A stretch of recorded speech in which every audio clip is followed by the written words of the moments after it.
Right, let's get into our first discussion now. Yeah. More than 5,000 tips have so far been received under Nigeria's whistleblower policy. Yes, indeed, but just 365 were found actionable. Lara Folayon reports. The 365 actionable tips put forward under the whistleblower policy are largely from the public service, the center on areas of bad governance. 39% of the actionable tips relate to misappropriation and diversion of funds. 16% relate to ghost workers.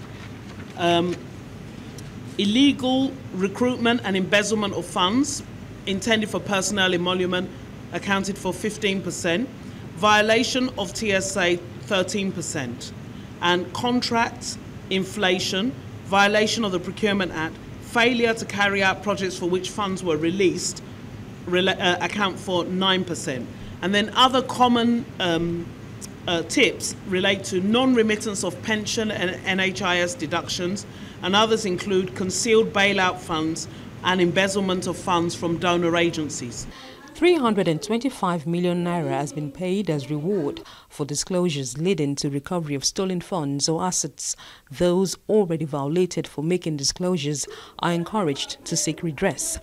If for any reason, after you've made a disclosure, you feel that you are being treated badly because of your report, you can file a formal complaint through the same confidential channels, and the matter will be dealt with immediately and with the seriousness it deserves. And I must say at this point that the Office of the Head of Service have been wonderful in helping us transfer people where necessary to protect them from harassment. So you have the full backing of government that you will be protected. Also, where you've suffered harassment, intimidation or victimization for sharing your concerns, the whistleblower policy actually makes provision for restitution of any financial loss you may have suffered. 2 whistleblowers are currently being prosecuted for false and malicious information. Many are expected to follow. Government says the trend of reported infractions under the whistleblower policy is presently being analyzed and reviewed to prevent their reoccurrence. Lara Folayon, TVC News, Abuja. All right, very interesting piece of report there. Very reassuring words from the Finance Minister, Kemi Adeosun, especially as it pertains to whistleblowers and the backlash that, could follow. Well, we have our guest in the studio. He's a lawyer and a political analyst, political affairs analyst, Fred Nzako. Good morning, and thanks for joining us again on the show. Good morning. Morning, Fred. So far, so good. Well, would you score the whistleblower policy? Oh, sure. Very lovely policy. $11 billion. I think there are some dollars in your head. Naira made for the country so far in 8 months. Yeah, but I think it's more than that. It's more than that. Reports we are getting is that government has generated well over 73 billion naira from whistleblowers policy. And then it keeps coming. But the good thing there is that it has a good side and it has a bad side. The good side there is that those who feel incensed by the orgy of looting and massive unbridled corruption can now purge out their innermost feeling by blowing the whistle towards apprehension of the looters. But the flip side to it is that that report just said that 2 people are being prosecuted for blowing the wrong whistle. But my question is this: under which law are they being prosecuted? Under which law? Because as we speak, the whistleblower policy is a mere administrative policy of government. It has not received the backing of the law by enactment. It is still in the process. It's the works. It has not been signed. Yes, the Senate has passed their own aspect of it, which they call Witness Protection Act. And the House of Reps, I don't know whether they have harmonized with the Senate, because they have to harmonize, and then it becomes a bill waiting for assent by the president, and once signed, it becomes a law. And then the laws of Nigeria provides that you cannot punish anybody for an offense not known in our statute books. So I think it is a wrong thing under the law to begin to punish those people because they blew the wrong whistle. Rather, what we should do is to ensure that expedited action is given to the process of lawmaking with respect to whistleblowing. Because if we don't make it an act of parliament, if we don't make it a statutory law, then the whistleblowing policy may die with the exit of any government. Recall that this policy had been on since 2008. The first time it hit National Assembly was 2008. In 2015, there was a bill, that was almost passed by the House, but not assented to. And then that was by the 7th Assembly. Yes. But then the 8th Assembly had now tried to rejig it and retune it to bring it in line with the realities of the now. Such that and that is why we are saying, let this law receive the timeousness that it deserves. Yes, because you cannot punish anybody on account of any law not enacted. The other flip side to it is I am quarreling with National Assembly, especially with the Senate, with the provision they made in that bill against the man or woman who blows the wrong whistle. The punishment seems too draconian. 5-year jail term or 10 million naira if your whistleblowing is found to be faulty. That way, the whistleblower policy will be hit right below the knee. You think that in itself could discourage anyone, no matter how convinced they are? It is a huge discouragement. And then if that is passed, that policy will die a natural death. Because our environment, we must admit, hasn't gotten to that level. We are striving that we get there, but we haven't got there. And then the whistleblowing policy is part of the processes that will take us to where we want to be. Now, somebody blows a whistle, and within the intervening period, between the time the whistle was blowing and the time the looter was apprehended, a lot of water could pass under the bridge. And if such water passes under the bridge, the whistleblower now becomes like a fish taken out of the waters. And then he has no protection of the state. So left to me, and then left to most Nigerians, we will advocate that the punishment for wrong whistleblowing should be very minimal. After all, what is the punishment to an informant who informed the police of a particular crime? You don't have to punish the informant because it is still subject to investigation. The fellow who blows the whistle should not be punished more than even the fellow who looted. Because, yes, in the first place. Because some of our laws have not been amended to come up in tandem with the realities of the now. There are a particular case you recall in recent times where a looter of the pensions fund was accused of looting over 75 billion naira, and then he was given a pat on the back. As if somebody blew that whistle and then it was wrongly blown. You have protected a man who had looted or intended to lose 75 billion, and you have punished the man who blew the whistle with 5 years imprisonment. I think it does not add up at all. And the Nigerians must ask the National Assembly to retouch that aspect before it is presented to the President for accent. All right. Now, the whistleblower policy, the success of that, the whistleblower policy, the success of that policy is greatly hinged on the reward system.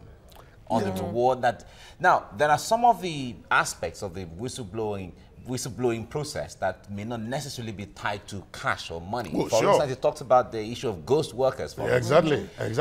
How will the reward come for such aspects of the whistleblower? I think government has a responsibility to fashion out such reward where cash is not involved.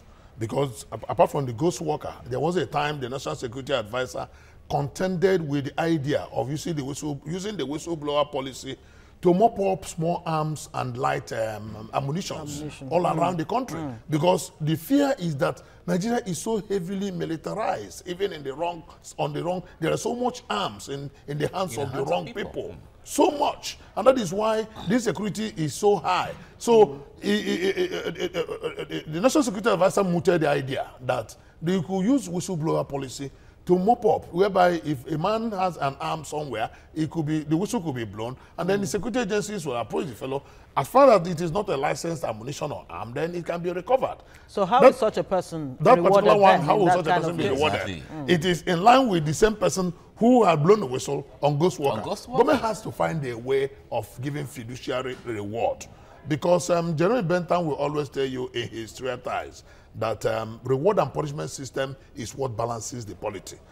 Human beings naturally tend to drift towards their displeasure. and then drift away from where there is pain. It is called pleasure-pain principle. There is a pleasure when you blow the whistle and you blow the right whistle. There is pain when you blow the wrong whistle. So the pleasure-pain principle should also be engineered into this principle. Okay, now speaking of the blowing the wrong whistle, you talked about the heaviness of the punishment for a person who wrongfully or blows the whistle. Yes. But what about the cost to government? When a person blows the whistle with ill intent or innocently, wrongly. It costs government to pursue that kind of case. That is not even going anywhere in the first place. So don't you think that punishment, that 5-year jail sentence really should be some kind of deterrent to anyone who wants to be careless? In every activity, you balance costs with revenue. You balance benefit with cost.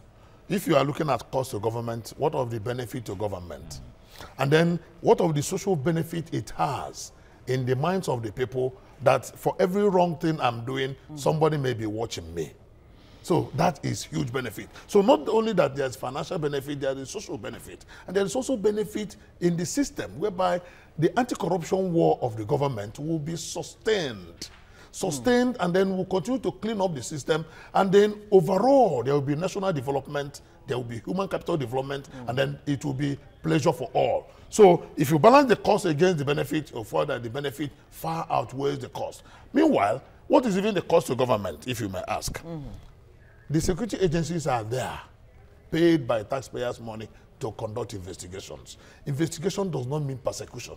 It does not mean prosecution. You can only prosecute after conclusive investigation. And then if the preliminary investigation will let you know whether government has to continue in that line or not. So I don't think the cost is anything to worry about. All right. Now, a lot of Nigerians are still very confused. The difference between this whistleblower policy and a petition to an anti-graft agency. Oh, good. What are their differences? There are differences in terms of procedures. Okay. The whistleblower policy has a procedural pattern whereby you take step A, step B, step C because of the attachment of fiduciary interest, pecuniary interest attached to it, the benefit that will come to you directly. You send a petition to security agencies against an activity. You may not be interested in what comes to you directly as a benefit. Okay. And then you can just send that petition and they remain anonymous. But the whistleblowing, you will remain anonymous to the public, but you will not remain anonymous to the security agencies into whose ears you have blown the whistle. Okay. So that's the difference. And then the second difference is that the one that involves finance, Minister of Finance is involved because money has to come in and money has to go out. But the other ones may not involve Minister of Finance. It just involve the security agencies that will just go do their work and then apprehend the looter or the offender and then take the fellow to court. Yeah, and of course, the Ministry of Finance is looking at an operational unit where, yes, they have established an operational unit, yes. And then even giving the website and the emails and the phone numbers and the facilities, which they said will still be confidentially handled, such that a whistleblower will be protected. But the challenge we still have, I must tell you very quickly, is that the protection of the whistleblower has not been tidied up, even as we speak. It has not been tidied up. Even when you hear the Minister of Finance talk about the transfer of people where necessary, from there are three people. Backlash. There are three people. The minister said that there are three people. One in Ministry of Aviation, one in two other agencies that blew the whistle, and they are being punished. The Women Development Center. Yes, National Center for Women Development, and then one other agency that blew the whistle, and they are being punished. The rest of the civil servants are looking. They want to see how that matter is dealt with and resolved. If it is resolved favorably, they will be encouraged to blow more whistle. If it's not resolved favorably, they will recede to their cocoon. And then the bankers, like I tell you, I always maintain that the bankers, two groups of people should champion this whistleblowing policy, the bankers and the civil servants. Because there's no crime that does not involve a minimum of two people. There's no crime that there's does a not giver and a taker. Not only the giver and the taker, the plotter and the plottee. The facilitator. The facilitator. Two people must be involved. If it involves money, the banker is involved. If it involves some other interest, the civil servant in the civil service there's a fine line for the banks, for example. How do you draw the line between the need for confidentiality, protecting, that, and... you know, the bankers are guilty of that. With due respect to them. There is Money Laundering Act, which provides, even before the whistleblower policy, there has been a Money Laundering Act. You go to the banking hall, you see it copiously displayed that they are authorized by law. In fact, they are under obligation by law to divulge to financial security agencies so and so transactions. You now ask yourself, how many of such transactions have ever been divulged? If not for the BVN that has started exposing huge cache of funds in bank accounts, and then those who kept those funds up to today are having challenges with what to do with the money. And that is why they abandoned a large chunk of the money. There was a particular one, we report that we got, that about $151 million abandoned in a bank accounts, not known by anybody. And then, of course, the federal government will inherit such funds because everybody knows that it may have come out one way or the other from the coffers of the government. All right, let's talk, before we go, let's talk about the channel of communication when you are reporting or when you want to blow a whistle, for instance. It is majorly based on an online portal. Yes. Now, when it comes to the awareness of this and then the availability of internet services in many parts of Nigeria, how challenging would that be for Nigerians to report, especially if you're not in Lagos or you're not in Abuja, if you're not in Port Harcourt? How easy would that be? Your thought is completely in tandem with mine. Why I say that is because there seems to be an over-centralization of that policy. Over-centralization in the sense that everything has to go through that portal to Abuja.